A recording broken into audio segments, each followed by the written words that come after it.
Hola, muy buenos días, licenciado, compañeros. Mi nombre es Catherine Pineda y en esta ocasión les hablaré un poco acerca de la filosofía contemporánea. La filosofía contemporánea es aquella que surgió en los periodos actuales de la historia de la filosofía occidental, es decir, la que surgió en la edad contemporánea, durante los siglos XIX, XX y los que va del XXI. También se le llama filosofía contemporánea a la filosofía que es producida por filósofos que aún están vivos. No se debe confundir la filosofía contemporánea con la filosofía moderna, ya que la filosofía moderna nació en el Renacimiento y terminó con el fin de la Ilustración. La filosofía contemporánea con la filosofía moderna supone una ruptura conceptual derivado de la crisis de los valores y las premisas del pensamiento ilustrado, lo cual genera un amplio abanico de corrientes filosóficas. La filosofía contemporánea propone una crítica al modelo platónico cristiano, en el cual en ese tiempo era vigente en la sociedad occidental. Es por ello que critica mucho los pensamientos tales como la moral, la ciencia y la metafísica occidental. En el caso de la moral, el filósofo Nietzsche, él dice que la moral es como un obstáculo para que el hombre sea un hombre natural, sino aparentar algo o alguien que no es solo por quedar bien con la sociedad. Nietzsche defendía su punto de vista diciendo que todo lo que conocemos como moral no son más que estatutos y leyes rígidas que cohíben al hombre de su verdadera naturaleza. Él considera que normas de este tipo son una muestra clara de decadencia, ya que no estamos preparados como seres humanos para enfrentarlas, porque son normas que no van con nosotros, sino en contra de nosotros, por lo cual es una disciplina que va costada que se adapte a nosotros.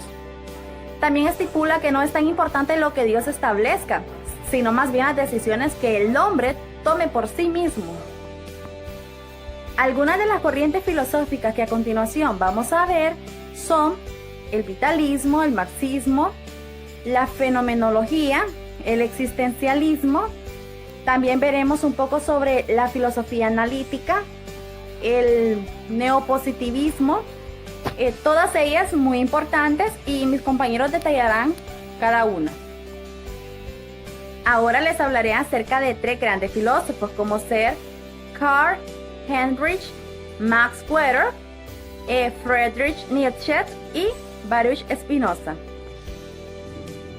Karl Heinrich Max Weber, nacido en 1818 y fallecido en 1883.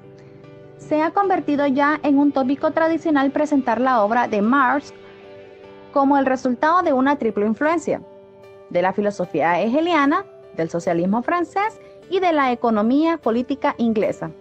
A partir de ellas, Marx desarrollará un nuevo marco conceptual sobre el que acabará construyendo su pensamiento, un pensamiento original, creativo, que ejercerá una influencia considerable en el desarrollo del pensamiento. Friedrich Wilhelm Nietzsche, nacido en 1844 y fallecido en 1900. La filosofía de Nietzsche, considerada como vitalista, ejerció una considerable influencia a finales del siglo XIX y buena parte del siglo XX, tanto por su carácter crítico como por su propuesta de transmutación de los valores de la cultura occidental, plasmada en el ideal del superhombre. Baruch Spinoza, nacido en 1632 y fallecido en 1677. Fue un racionalista, entendido esto como miembro de la corriente filosófica que surgió en Europa durante el siglo XVII.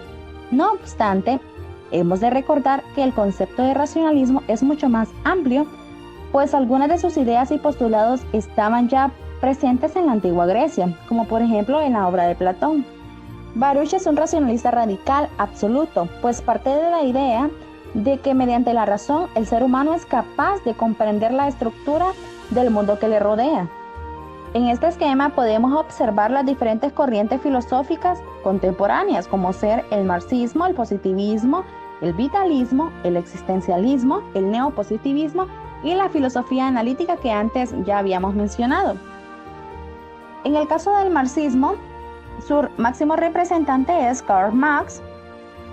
Él se basaba en la dialéctica materialista, fomentando las revoluciones obreras a finales del siglo XIX y principios del siglo XX. Se enfocaba en una sociedad sin clases. El positivismo, el máximo representante, Augusto Comte, se basaba en los hechos positivos, lo que son captados por los sentidos. Vuelve a reivindicar la importancia de la experiencia y se basa en el empirismo y no en el idealismo. El vitalismo, su máximo representante, Nietzsche, él ataca la moral, niega la existencia de Dios, niega la inmortalidad del alma y cree que el hombre ha matado a Dios, se encuentra solo ante su vida. Se basa en el superhombre, que es un hombre con libertad y con sus inseguridades. El existencialismo se divide en dos: el ateo y el cristiano. En el caso del ateo, Sartre es el máximo representante. No existe Dios, no hay una moral. El hombre es libre, puede actuar con total libertad y vivir con autenticidad. En este pues fingimos que escogemos presionados por algo y se basa en que la vida es absurda, no tiene significado y no tiene un fin último.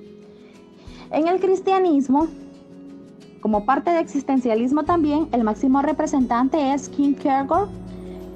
Aquí sí existe Dios, el hombre es libre también para escoger la religión. Y se basa en que la vida no es un problema que tiene que ser resuelto, sino que una realidad que debe ser experimentada. En el neopositivismo, su máximo representante es Karl Popper. Esto se basa en volver a establecer las características que debe tener la ciencia. Y en la filosofía analítica, su máximo representante es Ludwig Wittgenstein. El objeto de estudio de la filosofía es analizar, depurar el lenguaje académico y ordinario, y ve un mundo causado por nuestras percepciones, y se basa en que genera ideas que se pueden expresar mediante las palabras.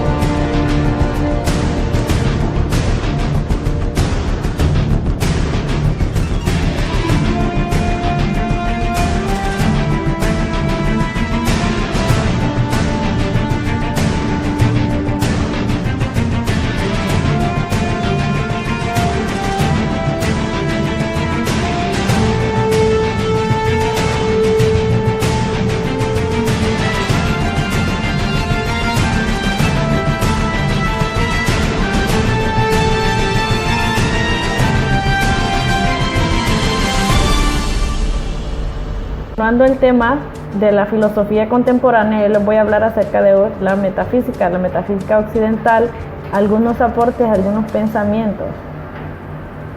La metafísica es la rama de la filosofía que estudia la naturaleza, la estructura, los componentes, los principios fundamentales de la realidad. Cuando se habla de metafísica, se hace alusión a lo que se ocupa de estudiar la naturaleza, la realidad, sus leyes y sus componentes fundamentales.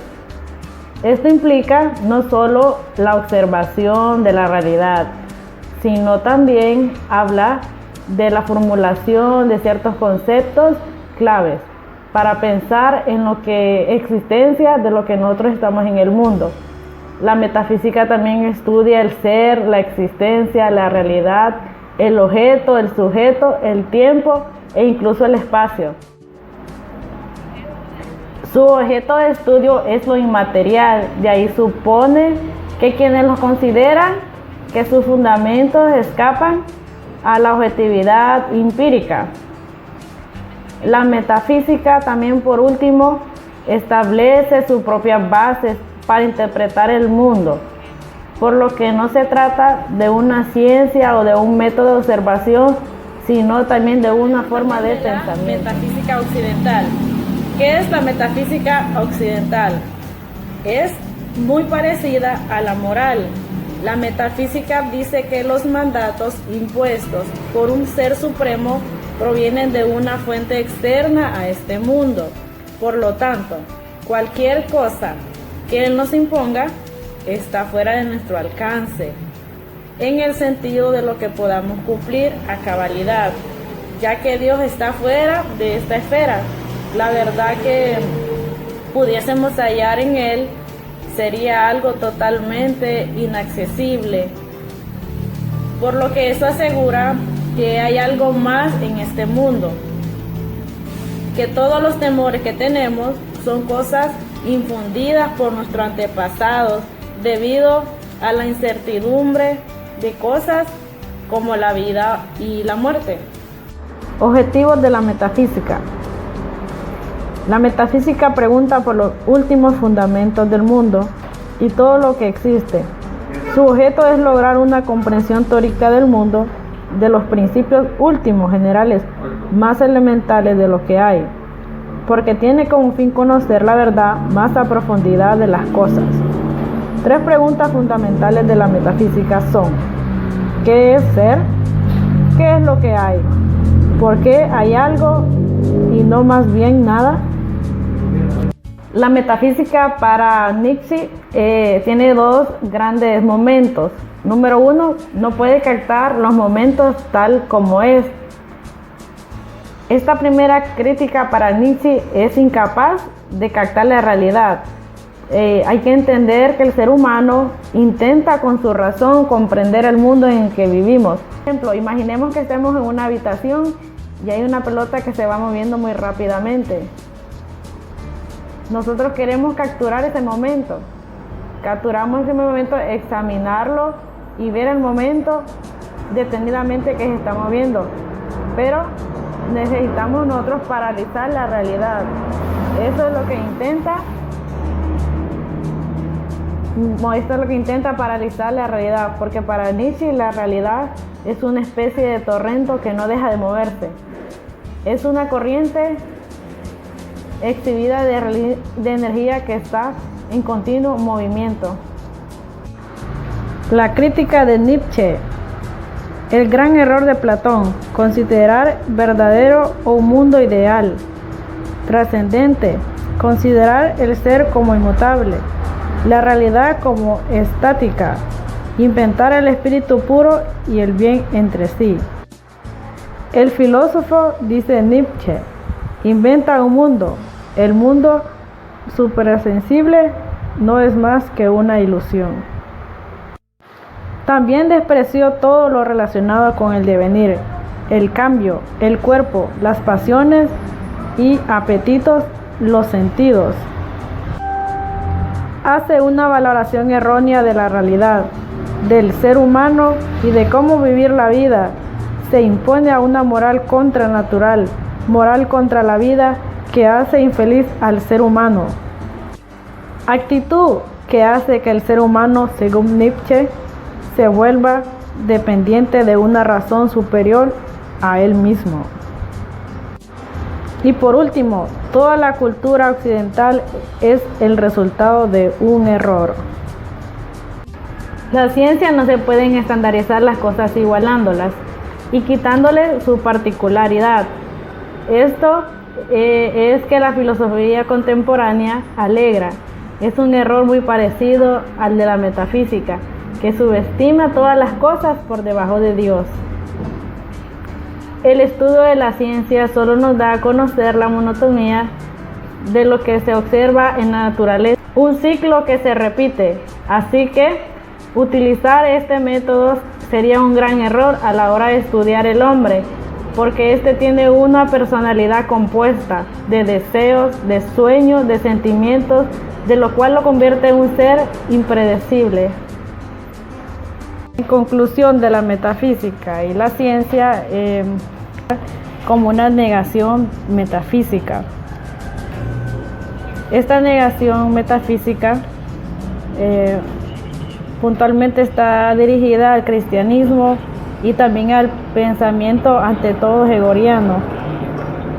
Digamos, es aquel pensamiento que se cuestiona por el espíritu absoluto, por la conciencia en cuanto tal. Desde la expectativa del positivismo, esto no tiene cavidad y no vale la pena tener en cuenta. Sin embargo, uno siempre tiene contracrítica a la postura, ya que este tipo de postura plantea una expectativa de cavidad en donde no hay planes estéticos y lo que llamamos culturales, al ocio, por ejemplo. Dentro de esta filosofía hay una idea marcada y esto va a ser muy importante.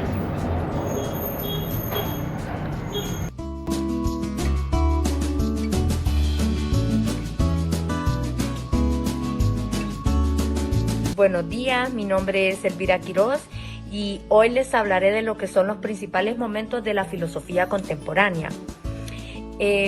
Esta abarca las corrientes filosóficas surgidas entre finales del siglo XIX e inicios del siglo XX hasta la actualidad, que busca dar respuestas a una serie de inquietudes sociales, políticas y económicas. Iniciaré hablando de lo que es el historicismo. Este enfoque surge en Alemania a finales del siglo XIX. Es una corriente que se basa en el estudio de la historia. Esta tendencia filosófica, inspirada en las ideas de Benedetto Croce y Leopoldo von Ranke, que consideraba que toda la realidad como un producto de un devenir histórico, concibe al ser esencialmente como un devenir, o sea, un proceso temporal que no puede ser captado por la razón. Antes de continuar, quiero hacer así como un pequeño paréntesis porque leí algo muy importante del filósofo Leopoldo von Ranke y me llamó mucho la atención porque dice que él fue el responsable de los artículos publicados en donde describió los conflictos de esa época, y uno de estos conflictos era la Iglesia Católica. Y no solamente se quedó aquí, sino que él logró adentrarse al Vaticano, que antes eso era casi imposible, pero él lo logró y no concebía la idea de cómo estaban enfrentándose a la corrupción y los vicios, porque era gente que se dedicaba a esas cosas donde se supone que no eran santos, pues, o sea, uno los tenía, o al menos la gente de esa época los tenía como santos, y realmente no son así. Esto dije yo, Dios mío, tenemos una venda en los ojos, o teníamos. Según el historicismo, la filosofía es un complemento de la historia. Y el pensador más importante del historicismo alemán lo expresa con la siguiente frase: lo que el hombre es, lo experimenta solo a través de su historia. Esto sostiene que la naturaleza del ser humano y de sus actos solo se pueden entender considerándolos como parte integral del devenir de la historia. Según los historiadores alemanes Ernest Wilhelm y Karl, concedieron una notable importancia teórica a esta corriente de pensamiento. Y es por eso que Dilthey, como defensor de las ciencias del espíritu, se opone claramente al intelectualismo de Kant en su crítica de la razón pura. Esa ciencia del espíritu que defiende Dilthey es la expresión de algo vivible que permite a un ser humano conocerse mejor a sí mismo. Ahora hablaré de lo que es el vitalismo. El vitalismo en la filosofía se conoce como la filosofía de la vida.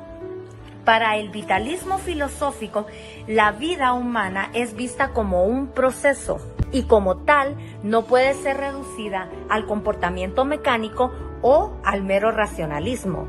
En este sentido se dieron dos corrientes de lo que es el vitalismo filosófico. La primera es la exaltación de la vida.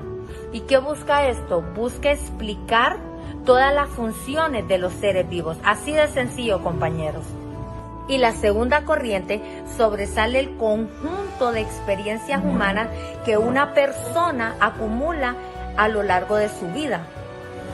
Valoriza también las perspectivas y teoría de las generaciones. Aquí incluimos al español Ortega y Gasset. ¿Por qué él? Porque su corriente era vitalista y su pensamiento inicia siendo objetivista y termina con el raciovitalismo. Bueno, seguiré hablando de lo que es la fenomenología. Este es un movimiento filosófico del siglo XX. Este pretende el estudio de los fenómenos. Este movimiento no parte de una teoría, sino más bien de un mundo conocido, se podría decir, o lo que llamamos experiencias vividas. Un ejemplo de este movimiento sería el estrés de una persona. Cuando una persona tiene mucho estrés es porque tiene un trabajo muy exigente. Y ese es un fenómeno, pues, que ocurre en nuestro cuerpo. La segunda, una experiencia, las experiencias que tiene una persona en su infancia. Ese también podría ser un ejemplo. Y la tercera es la lluvia de peces en lloro.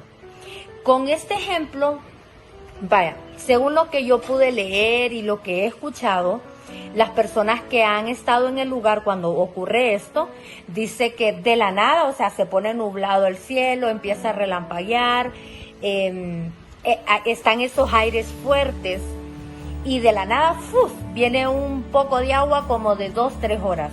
Entonces todo el mundo se encierra. Cuando se acabe el agua, cuando sale la gente, peces. Hay peces por toda la ciudad, por toda la calle, o sea, hay peces. Entonces, cuando uno sale y de repente ve eso, uno que dice, Dios, fue Dios. Pero si venimos a introducir lo que es la filosofía en esto, nos da una explicación lógica de todo este evento y especialmente este movimiento. Por eso se llama fenomenología. El siguiente movimiento es el existencialismo. El existencialismo es una corriente, de corriente mejor llamémoslo postura. Es una postura filosófica que se originó en el siglo XIX y se prolongó hasta la mitad del siglo XX. Les decía que cambiemos corriente por postura. ¿Por qué? Porque ellos sostienen que son una postura crítica contemporánea. Cuando hablamos de existencialismo, hablamos de crisis. Pues para ese entonces estaban en medio de lo que son las guerras y en medio de lo que son las luchas entre clases también. Vamos a ver, ¿cómo ve el existencialismo al hombre? Lo ve solo en el mundo, o sea, sin Dios. Lo ve en la nada, sin futuro, sin metas. Y más a esto le sumamos que el hombre vive en angustia. El hombre vive en angustia, vive en crisis desde adentro. ¿Qué nos dice esto, compañeros? Yo lo entiendo así, que una vez uno arrojado al mundo, nadie puede elegir por nosotros. Nosotros somos sumamente responsables de nuestras decisiones. Entonces estamos solos. Usted está solo, el licenciado está solo, yo estoy sola en este mundo.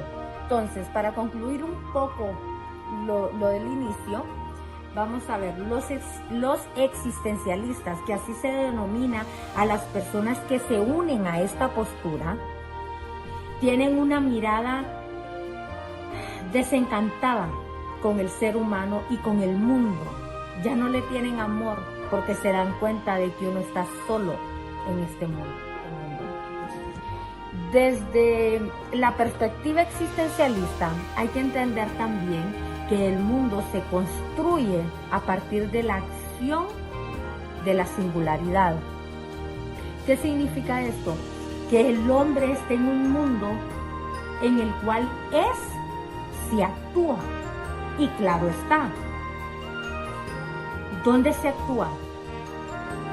Vamos a ver, algún compañero que me pueda contestar eso. ¿Dónde se actúa?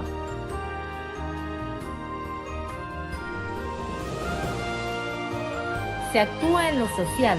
El hombre descubre su ser en la masa, en lo colectivo. Y esta parte de social es la condición de la existencia. Un ejemplo de esto son los movimientos sociales de las luchas feministas. Bueno, vamos a mencionar algunos representantes de esta postura filosófica y vamos a empezar con el que consideraron muchos historiadores el fundador del existencialismo, y él es Søren Kierkegaard, quien nació en 1813 y murió en 1855. Luego tenemos una postura existencialista por parte de Nietzsche.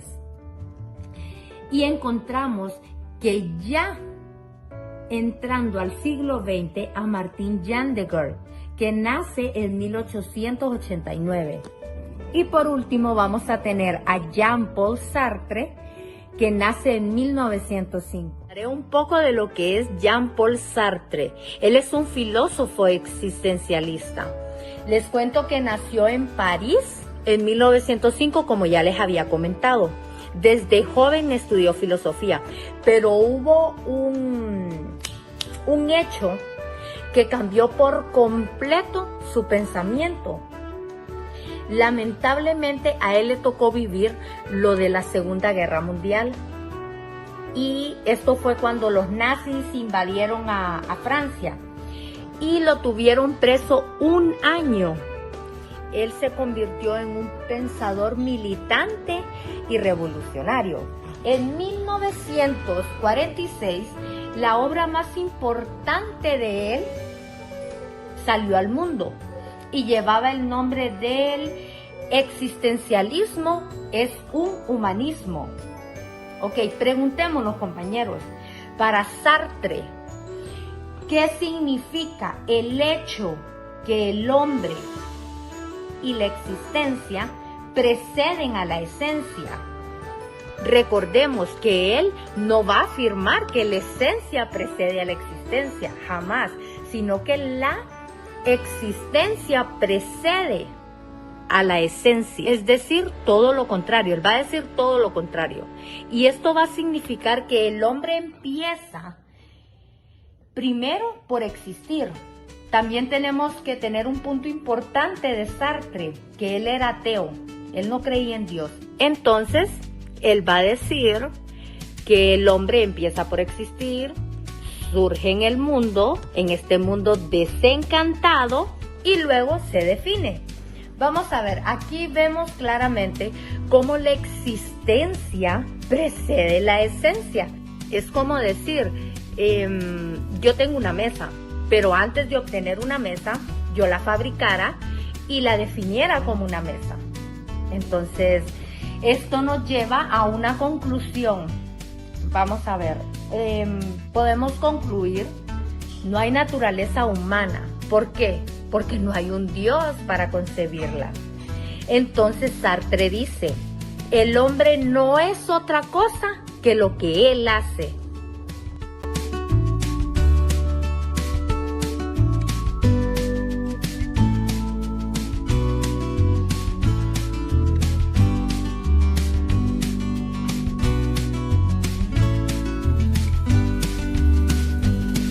Saludos cordiales a todos. Continuaré hablándoles sobre los principales momentos de la filosofía contemporánea, como ser el neopositivismo, hermenéutica y pragmatismo. Aplicar filosofía a la actualidad, esto es filosofía contemporánea. Da miedo aplicar filosofía a la actualidad porque de por sí ustedes se darán cuenta que hay una situación, así por llamarla originaria, conflictiva, que la filosofía pareciera tener que ver con algo ancestral y la actualidad parece quedarse demasiado corta. Es como aplicar filosofía a la actualidad, cómo se aplica todo un bagaje del conocimiento, una cantidad de textos, de sistemas, de ideas a algo mucho más efímero. ¿De qué estamos hablando cuando nos preguntamos sobre hacer filosofía de la actualidad? Es que hable del caso cuál. Por ejemplo, que hable del aborto. Eso sería hacer filosofía de la actualidad. O que hable de Macri, que hable de política y desde qué lugar hablar y de manera que un pensamiento filosófico pueda darte la tarea de pensar la actualidad. Se puede pensar la actualidad, los temas de actualidad que deberían ser importantes, donde se genera este corte que define lo importante y lo problematizable, lo no. Si hay algo que se aprende haciendo filosofía, es que cuando alguien dice que hay un problema, allí no hay un problema. Y que lo más rico de la filosofía es cuando se dedica a problematizar aquellos espacios donde se nos dice que no hace falta problematizar.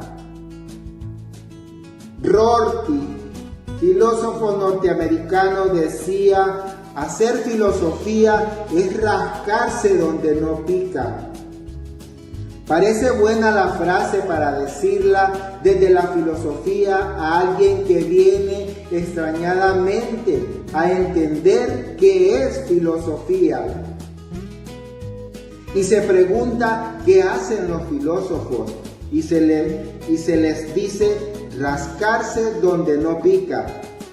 La gente normal ve eso realmente sin sentido, porque la lógica indica que rascarse es un acto reflejo a partir de la picadura.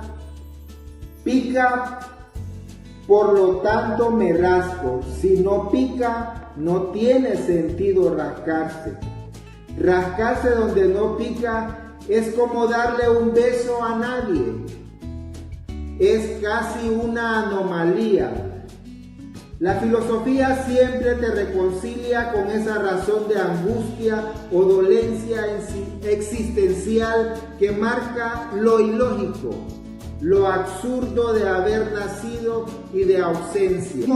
Positivismo lógico o empirismo lógico, presentado por el Círculo de Viena, es un grupo de científicos y filósofos animados por un mismo objetivo, influenciado por Augusto Comte, este movimiento que propone para el desarrollo de la ciencia la observación, a quien se debe desarrollar mediante la observación para no caer en lo metafísico o teológico.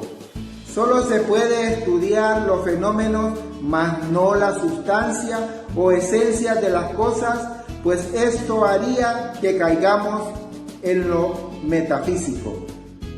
El neopositivismo es una corriente epistemológica que se inició en 1924 por un grupo de científicos y filósofos interesados en discutir sobre los resultados de la ciencia. A este grupo se le denominó el Círculo de Viena.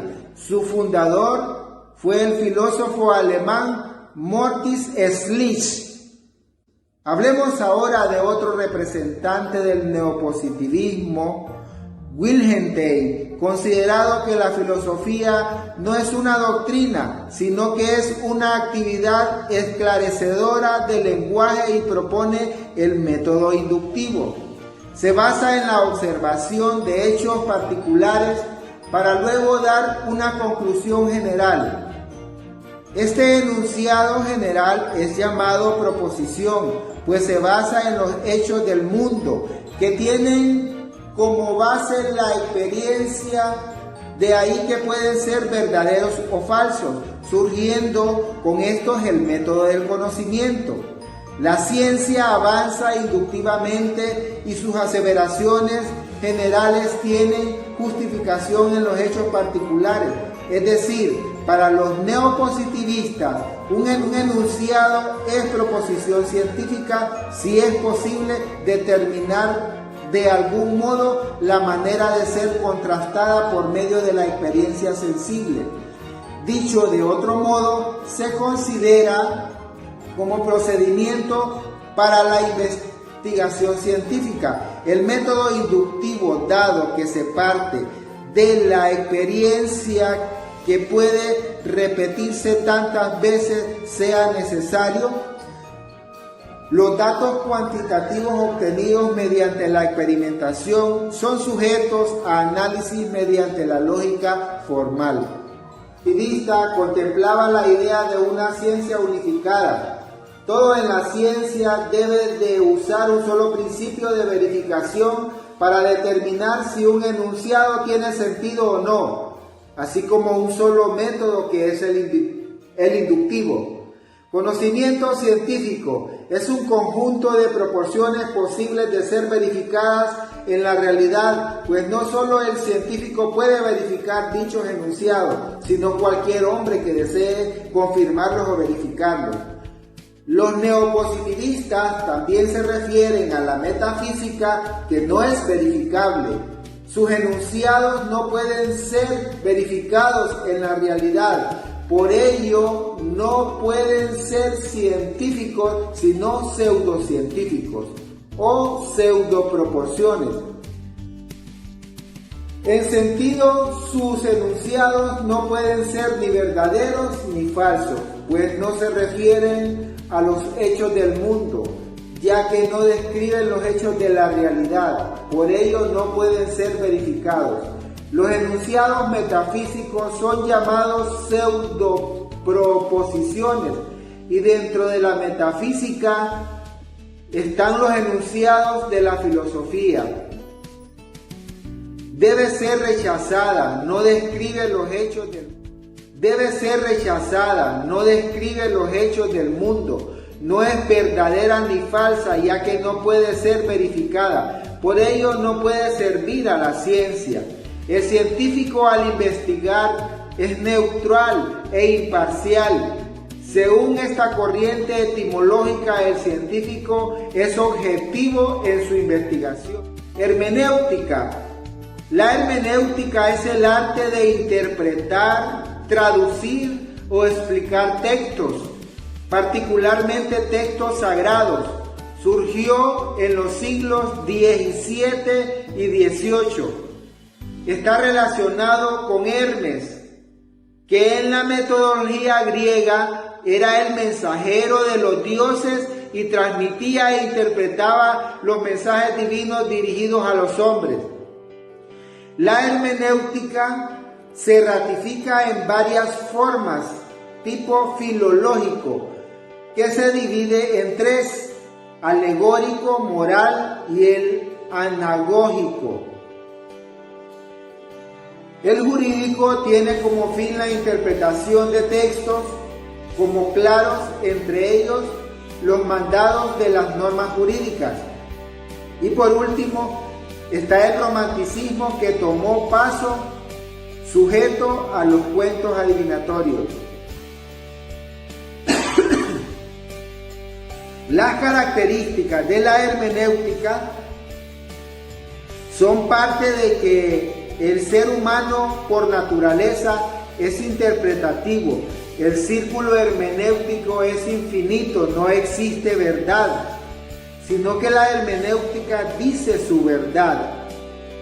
Es el constructivo, porque solo contribuye, la vida construirá de otra manera. Los hermenéuticos prestan ayuda a la investigación porque permiten revelar los significados no obvios de los escritos. Dentro de los principales escritores de la hermenéutica tenemos a Schleiermacher, Wilhelm Dilthey, Martin Heidel, Hans-Georg Gade. La hermenéutica comienza por comprensión, luego explicación y después interpretación, y vuelve a dar la misma vuelta varias veces. Entendemos por pragmatismo la postura epistemológica en la cual la verdad es aquella que nos resulta provechosa y útil para la vida. Al enfrentarnos con la realidad debemos encontrar una manera de orientarnos de situarnos y alcanzar un fin. Para ello debemos ser prácticos y adoptar la verdad que nos sea útil. Para que algo sea verdadero, debe plasmarse bajo la forma de una actividad práctica, es decir, toda realidad puede ser juzgada como verdadera de acuerdo con sus efectos prácticos. El pensamiento pragmatista se enmarca dentro de la filosofía de la vida, en donde la vida humana es el valor, por lo tanto la verdad es lo útil y conveniente al hombre. Para Sara Barreno, el pragmatismo tiene que ver con lo práctico en el sentido de lo que es experimental o capaz de ser probado en la acción. Este da prioridad a la acción sobre la doctrina y la experiencia sobre los principios prefijados. Para el pragmatismo, el significado y la verdad pueden ser definidos con la acción. El filósofo William James es considerado el padre del pragmatismo. Él menciona que el hombre es incapaz de captar la esencia íntima de las cosas. La razón humana es incapaz de resolver los enigmas metafísicos y entonces fija su atención en los resultados prácticos. Además, introduce un nuevo concepto, la verdad. La verdad es útil y fomenta la vida. Un ejemplo de pragmatismo es cuando un partido político hace un pacto con otro partido político de ideología distinta a la suya.